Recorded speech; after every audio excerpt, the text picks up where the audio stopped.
Gue tuh mau nyinyirin cerita yang dark dan edgy. Ya kekesalan aja sih tersendiri gue sama cerita anime sama manga atau media hiburan apapun yang ceritanya itu dark sama edgy. Dan sebenarnya disclaimer dikit ya di segmen pembuka ini, gue bukan orang yang anti cerita dark sama edgy di media hiburan apapun. Karena lagi-lagi hal ginian selalu bergantung sama eksekusinya gimana. Apakah elemen dark dan edgy-nya dipakai bagus atau enggak di dalam ceritanya buat gue. Karena sebenarnya banyak banget kayaknya media hiburan yang gue ikutin itu ya punya elemen dark dan edgy-nya juga. Tipe video gue yang kayak gini sih ujungnya emang jawabannya tergantung eksekusinya gimana sih elemen cerita itu dipakai. Sebenarnya inti video ini gue mau nyinyirin kekesalan gue di saat suatu cerita itu mengimplementasikan elemen dark, elemen edgy, tapi itu dipakainya agak baik, kurang gitu. Dan jadi eksekusi elemen tersebut gak kena buat gue. Jadi langsung aja sih, sebenarnya tipe cerita dark edgy gitu yang gue nggak suka itu yang make elemen dark sama edgy itu sekadar lewat doang, kayak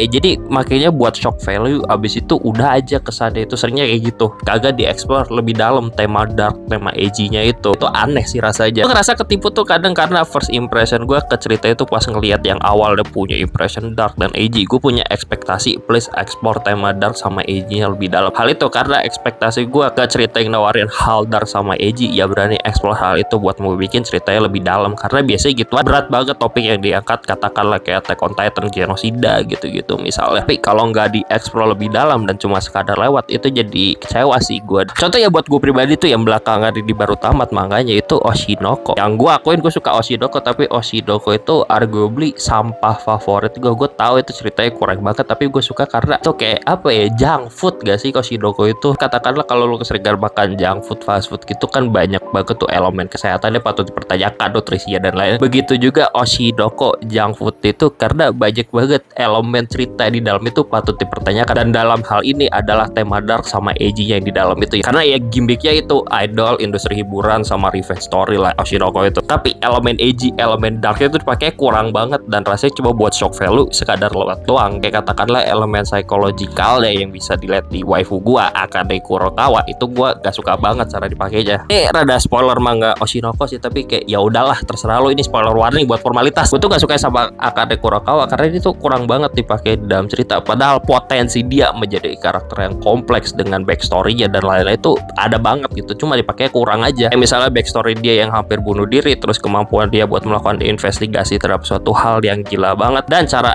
dia acting itu bisa mengcopy orang lain setelah dia melakukan investigasi, dan dia berani mati mau ngelakuin hal gila yang itu semua ngebikin resepnya ada tuh buat ngebikin karakter kompleks yang mendalam buat menghadapi situasi edgy dan dark yang ada di tema cerita Oshinoko. Cuman Akane ini gak kepake blas resepnya, dikit banget dipakainya karakter Akane itu walaupun potensinya gede, makanya gue kecewa situ. Ditambah juga cerita Oshinoko buat gue pribadi level edgy sama darknya ternyata gak sedalam itu secara keseluruhan, gak dieksplor dengan benar, cuma level permukaan doang yang ya agak kecewa sih di bagian itu. Tapi gue akuin lagi, gue ngikutin Oshinoko itu gak kritis apa karena ekspektasi gue ke cerita Oshinoko itu tuh dari awal udah rendah, dan di saat gue kritisin banyak banget nyinyiran gue ke ceritanya kayak gini. Salah satunya Akane Kurokawa itu. Jujur gue ngikutin Oshinoko sih ya most of the time cuma demen gambar si Mego Yokoyari doang, yang gambar cewek-cewek cantik itu aja sih. Saya kalau putusan cerita gitu-gitu patut banget dipertanyakan. Pokok ya intinya dari contoh Oshinoko itu gue kesel aja sama cerita dark sama edgy tapi dipakai sekadar lewat doang, nggak berani dieksplor lebih dalam. Di satu sisi Bang Dream AV Mujika itu salah satu anime yang gua nggak expect nawarin elemen dark, elemen edgy yang bagus banget eksplorasi temanya. Gua nggak expect series Bang Dream yang terkenal dengan cute girl doing cute thing tiba-tiba banting setir ngasih cerita genre kayak gini, psychological drama, psychological horror malahan, dan itu cara eksplorasi itu bagus banget buat gue pribadi ya. Ini agak spoiler AV Mujika, terutama buat karakter Mutsumi salah satu contohnya aja. Mutsumi di ceritanya kan punya kepribadian ganda, dan si kepribadian ganda ini namanya Mortis, dan cara ceritanya make dinamika Mutsumi Mortis ini beneran dieksplor sedalam mungkin, yang ngebikin ceritanya itu menantang banget dari backstory yang dianggap emaknya sebagai monster, dan diimplikasikan masa kecil itu dia kurang mendapatkan support emosional yang proper, sampai presentasinya dari visual sama animasi ya buat menunjukkan tema yang dark ini tuh ngena banget ini. Dan terus sampai si Mortis muncul ini setelah stres sama beban AV Mujika, yang jadi plot point konflik cerita itu eksekusinya bagus banget. Dan ini cuman salah satu aja contohnya gitu dari tema cerita AV Muchika yang kesannya dark, kesannya lumayan edgy. Banyak banget contoh lain ya. Coba itu di topik Ntaran. Dan semua yang lagi-lagi itu keren karena eksplorasi tema aja itu beneran dilakukan sedalam mungkin, dan yang ngebikin tema berat, tema dark, tema edgy jadi AV Muchika ini beneran dieksekusi dengan bagus dan gak sekadar lewat doang. Dan salah satu contohnya di karakter Mutsumi ini. Jadi penutup video ini sebenarnya gue gak benci gitu loh. Gue suka sama cerita yang nawarin tema dark, tema edgy gitu loh.